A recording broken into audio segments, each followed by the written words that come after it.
What are good ways to cool down a horse in the winter after a hard ride so they don't colic or get chilly overnight? This was interesting because as soon as this question got it was getting voted to the top, a magazine came out with the answer. Oh, I know. So I'm like, my work is done. And I'll tell you what it is. It's the January issue of Western Horseman magazine. mm-hmm. And he tells you why it's important. She mentioned risk of colic. He talks about muscle soreness, even respiratory disease, because they're breathing hard in the cold air, mm-hmm. breathing fast and deep. And so he has 4 tips for cooling a horse out. And it's really just the first one that applies to her question was like, how do you cool them out, Yeah, right? how do you cool down after a hard ride in the winter? So he recommends walking for about 20 minutes or until the hair is dry.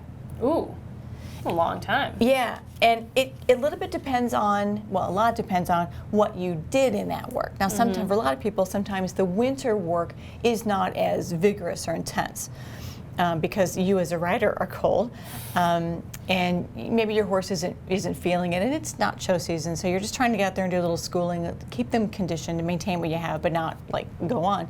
So. But if you do an intense work, let's say you do a lot of loping or cantering or jumping or whatever, then you need to, for sure, not stop, but slow down to the next gait, mm-hmm. the trot, and then the next gait, walk. Mm-hmm. Why?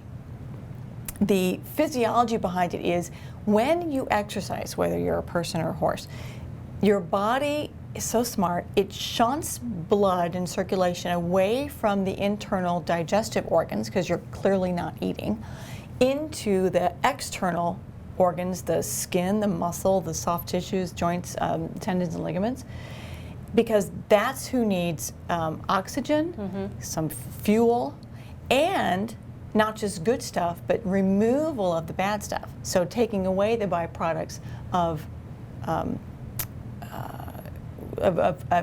exercise and work.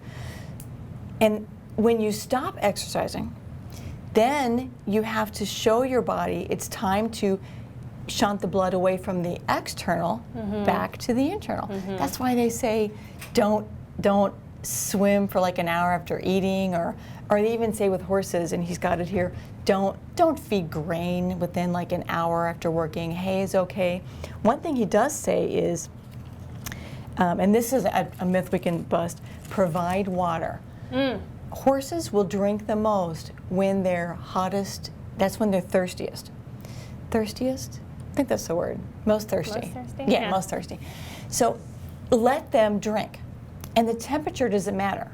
It can be cold, warm, hot, but offer them water right then. Mm-hmm. You don't have to wait until they're cooled out. Right. They can drink right then. And that's when they're most apt to drink. If you wait till they're cool, they'll be like, meh, I don't need to drink now. Yeah. But they do. They do. Yeah. They do. They're, for whatever reason, their internal thirst mechanisms don't work that way. He talked about waiting until the hair is dry. Also recommended to check the heart rate if you can. Respiratory rate's sometimes easier because you could count either the nasal flares or the flank movement. Mm-hmm. And so normal heart rate is in the 28 to 42, so you want it to get down at least 60, 50, below 40 be great. And the normal respiration is like 8 to 16 breaths per minute, so you want it to get less than, say, 20. Mm-hmm. But really it's that, you know what it looks like when they're huffing and puffing and their nose is big and open and they're taking a lot of air, versus that relaxed, calm, you almost can't tell in the nose they're breathing. That's when you know it's okay to bring them back to the barn. And that at this point, when you stop working is when I throw on some sort of cooler. Mm-hmm. And the choices we have for coolers today are astounding. Yes. Some of them are amazing in their ability to wick away wet. Mm-hmm. Wick away wet. There was a lot of W's in that.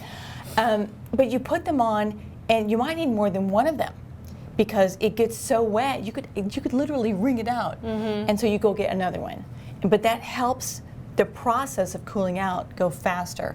And then before you turn the horse outside or put the blanket on, they're completely dry. So we have some choices. We sure do. What's that one? Wick Smart. Wick Smart. I haven't used this one, but just reading about it, unique patent pending cooler. Gets your horse dry where it counts. I think this would be, that's my next purchase, is to get one of those. Yeah. All right. 'Cause Lucky it you, sounded man. great. This one is microfiber, and I'm sure things stick to it, but I'm also sure it collects water because we use that around the home and cars and stuff. Absolutely. Yeah, there's the Irish knits, there's wool, there's fleece. What is that one? Kool-Aid. That's Kool-Aid. Equine cooling blankets, great for cooling down after exercise, competitions, or on hot summer days. So you could use this one year round. Yeah. That's awesome. That is nice. Looks almost like it's a mesh. So lots of different fabrics, lots of choices. You kind of have to try them and see if they work for you.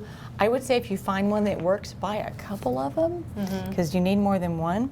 Let me just make sure we talked about walking till the hair's dry, checking the respiratory rate.